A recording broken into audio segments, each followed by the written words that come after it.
एक समय की बात है। एक समृद्ध नगर में शिव नाम का एक ब्राह्मण रहता था। शिव वेदों का ज्ञाता था, प्रतिदिन घंटों मंदिर में पूजा अर्चना करता था और शास्त्रों के नियमों का कड़ाई से पालन करता था। उसके पास धन की कोई कमी नहीं थी और वह समाज में अपनी धार्मिकता के लिए जाना जाता था। उसी नगर के बाहरी छोर पर एक छोटी सी झोपड़ी में रामदीन नाम का एक गरीब मजदूर रहता था। रामदीन अनपढ़ था, लेकिन उसका हृदय बहुत कोमल था। वह दिन भर मजदूरी करता और जो कुछ भी थोड़ा बहुत कमाता उससे अपना और अपनी बूढ़ी माँ का पेट पालता था।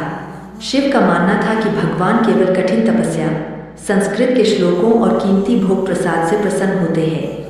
वह रोज सुबह गंगा स्नान करता, रेशमी वस्त्र धारण करता और मंदिर में जाकर चांदी के बर्तनों में दूध, शहद और केसर से शिवलिंग का अभिषेक करता था। शिव के मन में धीरे धीरे यह अहंकार बैठ गया कि उसके जैसा भक्त इस पूरे नगर में कोई नहीं है। वह अक्सर गरीबों को तुच्छ समझता और सोचता कि जो लोग नियम संयम नहीं जानते उन्हें भगवान की कृपा कभी नहीं मिल सकती।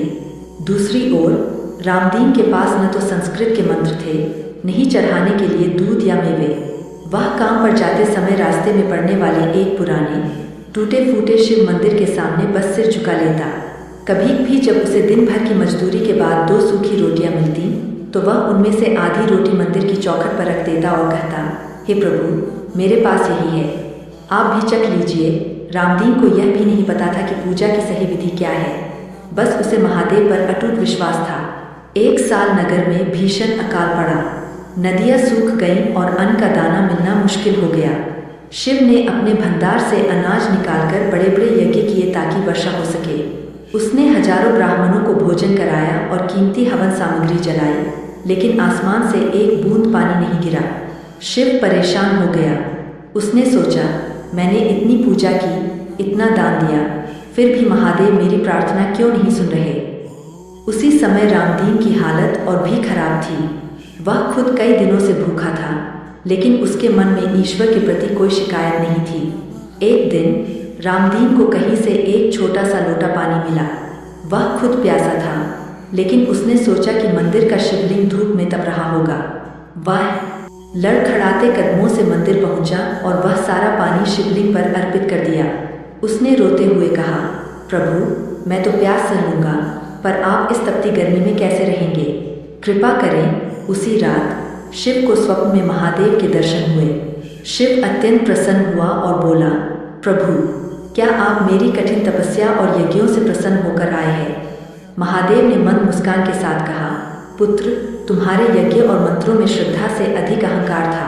तुम मुझे दिखाने के लिए पूजते थे, लेकिन आज मुझे एक भक्त ने शीतल जल अर्पित किया है, जिसने मेरी आत्मा को तृप्त कर दिया। असली भक्ति रामदीन ने की है, जिसने अपनी प्यास की चिंता कर मेरी सेवा की। अगले दिन झमाझम बारिश होने लगी। अकाल खत्म हो गया। महादेव के स्वप्न ने शिव के अंतर्मन को झकझोर कर रख दिया था। उसे अपनी विद्वता और धन का जो गर्व था वह कांच की तरह टूट चुका था।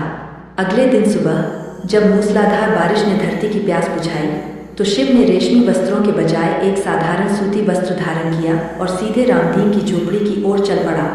जब शिव रामदीन की झोपड़ी पर पहुंचा तो उसने देखा कि रामदीन बारिश के पानी में भीगते हुए अपनी झोपड़ी की छत ठीक कर रहा था। शिव को अपने द्वार पर देखकर रामदीन सक्का गया। उसने डरते हुए कहा, पंडित जी, आप यहाँ, मुझसे कोई अपराध हो गया क्या? मैं तो बस मंदिर में पानी चढ़ाने आया था। शिव की आंखों में आंसू थे। उसने रामदीन के हाथ पकड़ लिए और कहा, रामदीन, अपराधी तुम नहीं, मैं हूँ। मैंने उम्र भर शास्त्रों को रटा, लेकिन उनके सार को नहीं समझा। तुमने बिना पढ़े ही उस परमात्मा को पा लिया जिसे हजारों यज्ञ करके भी नहीं पा सका। रामदीन हैरान था। उसने सादगी से उत्तर दिया, महाराज, मैं तो तुच्छ व्यक्ति हूँ। मुझे न मंत्र आते हैं न विधि। मैं तो बस महादेव को अपना मित्र मानता हूँ। जैसे मित्र को भूख लगती है वैसे ही मुझे लगा उन्हें भी लगती होगी। शिव ने तय किया कि वह अब केवल दिखावे की पूजा नहीं करेगा।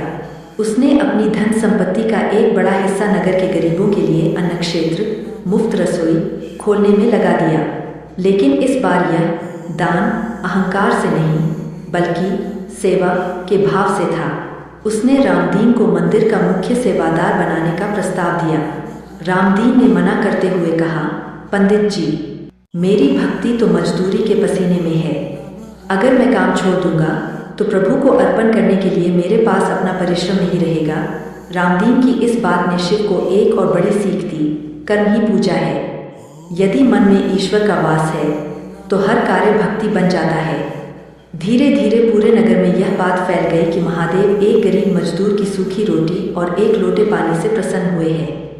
लोगों ने अब मंदिरों में केवल चढ़ावा चढ़ाना ही पर्याप्त नहीं समझा, बल्कि उन्होंने एक दूसरे की मदद करना शुरू कर दिया। शिव और रामदीन अक्सर शाम को मंदिर के चबूतरे पर बैठते।